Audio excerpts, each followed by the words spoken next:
Cześć, witajcie. W tym filmie chciałem omówić klatki kalibracyjne, bo to jest temat, który sprawił mi na początku najwięcej problemów. Zanim zająłem się, umówmy się na poważnie, astrofotografią, bo nie można tego jeszcze nazwać poważnym, ale zainteresowałem się bardziej tematem. Kilka razy podchodziłem do jakichś zdjęć nieba, coś tam gdzieś widziałem o jakimś stakowaniu, ale te wszystkie programy były strasznie skomplikowane i magiczne. No i pojawiały się tam pojęcia, które kompletnie nic mi nie mówiły. Jakieś lights, bias, darks, w ogóle nie wiedziałem, o co chodzi. A teraz jak się z tym tematem zapoznałem, to okazuje się, że nie jest to aż tak bardzo skomplikowane. Chodzi o tak zwane klatki kalibracyjne, które po prostu umożliwiają poprawienie różnych wad obrazu po to, żeby sobie ze stakowanego, czyli z połączonych wielu różnych zdjęć, właściwie tych samych zdjęć, tak, żeby zebrać wszystkie możliwe fotony, umożliwiają po prostu poprawienie jakości tych zdjęć, ale żeby nie przedłużać, bierzmy się do roboty.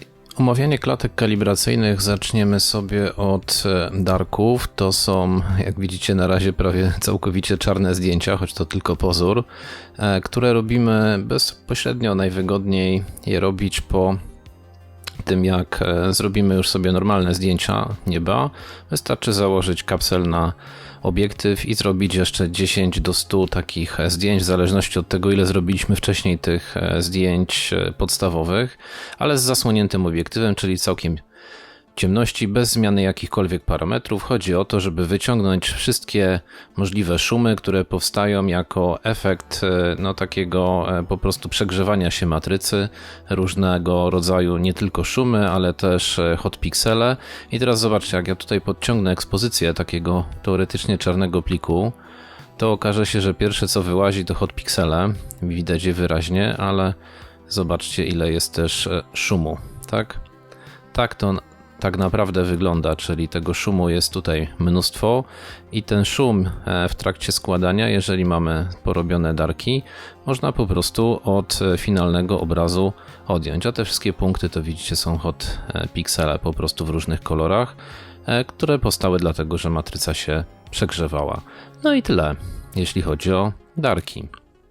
Kolejny rodzaj klatek kalibracyjnych to biasy, albo inaczej offset. Klatki, tak po angielsku często są określane jako offset.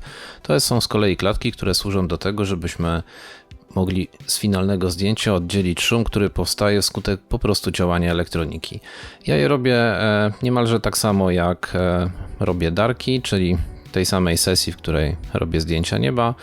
Cały czas mam nadal zasłonięty obiektyw po robieniu darków.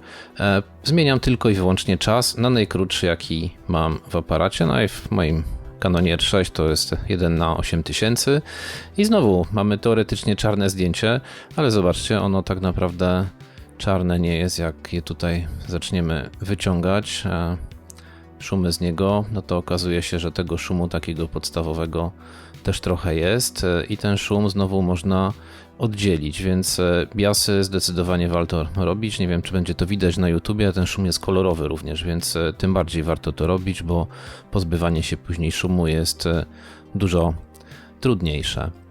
No i przyszedł czas na flaty.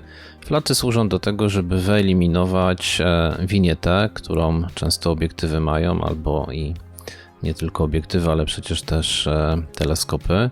Tutaj ją troszkę widać, ale w sumie możemy ją tak trochę bardziej wyciągnąć, żeby było wyraźnie widać.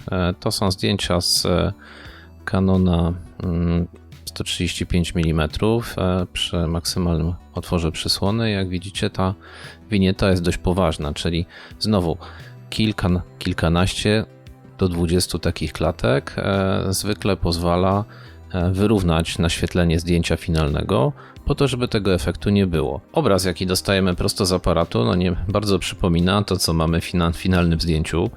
To po to są te wszystkie klatki kalibracyjne, proces stakowania, żebyśmy mogli przejść właśnie do czegoś takiego. Czyli zobaczcie, tutaj no w gruncie rzeczy niewiele widać, tak? Poza tym, że gdzieś tutaj zarysowuje nam się delikatnie wielka mgławica w Orionie. Jak trochę pomanipuluję tym zdjęciem, to już widzimy tutaj pas Oriona, prawda? I mgławicę, i jak sobie tak przytnę to zdjęcie mniej więcej tak jak jest przycięte to oryginalne, to może będzie Wam łatwiej, że tak powiem, spojrzeć. Tak, tutaj mamy wynik tej całej zabawy. A jak sobie zbliżymy jeszcze bardziej na samą wielką mgławicę Oriona, to ona jest tutaj, a to jest mgławica Running Man, która też mi się pokazała na zdjęciu po oczywiście procesie stakowania, czyli właśnie po to, słuchajcie, żeby z takiego obrazu przejść do takiego, robimy te wszystkie klatki kalibracyjne i cały proces stakowania, który omówię w innym filmie.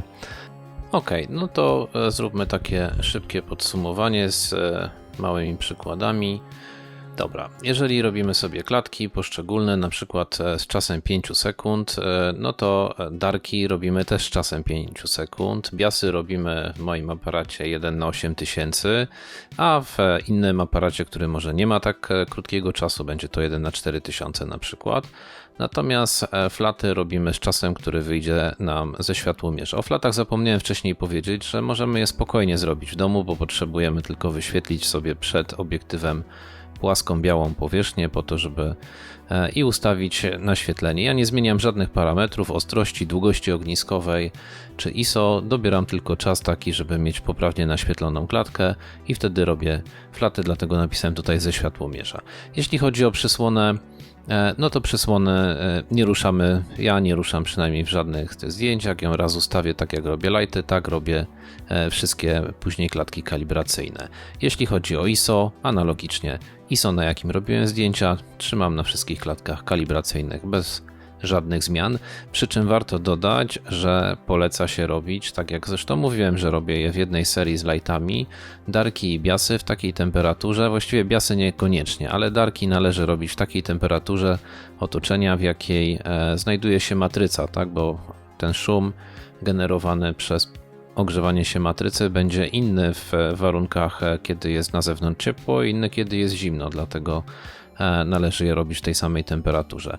Ja przy lightach oczywiście mam ustawioną ostrość i nie ruszam jej, po prostu już dalej robiąc kolejne klatki kalibracyjne. Dla biasów to nie ma żadnego znaczenia, w darkach nie ruszam ostrości i we flatach też nie ruszam ostrości, no i w biasach w gruncie rzeczy też nie ruszam ostrości. Temperatura to już Wam tutaj napisałem, jak na przykład na zewnątrz jest -3, to darki i biasy robię w tej samej temperaturze, natomiast flaty robię już w domu, żeby nie marznąć. Teraz jeżeli chodzi o ilość, no to są różne zalecenia. Taka znana polska książka na 100 lightów poleca zrobić jakieś 20 do 50 darków, 20 do 50 biasów i 20-30 flatów, a na przykład instrukcja obsługi od Cyril, tam tutoriale mówią o tym, żeby darków zrobić od 10 do 100, biasów tak samo 10-100, natomiast flatów zwykle 20 wystarczy, żeby wszystko grało.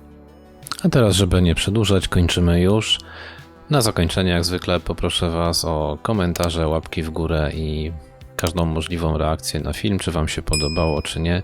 Pamiętajcie, że jestem amatorem, nie fachowcem, więc jeżeli popełniłem jakieś błędy, to mnie po prostu poprawcie, bo ja cały czas się uczę i tak jak na wstępie mówiłem, chciałem, żeby ten proces mojej nauki zarejestrować po to, żeby innym ułatwić zadanie. Cześć, trzymajcie się.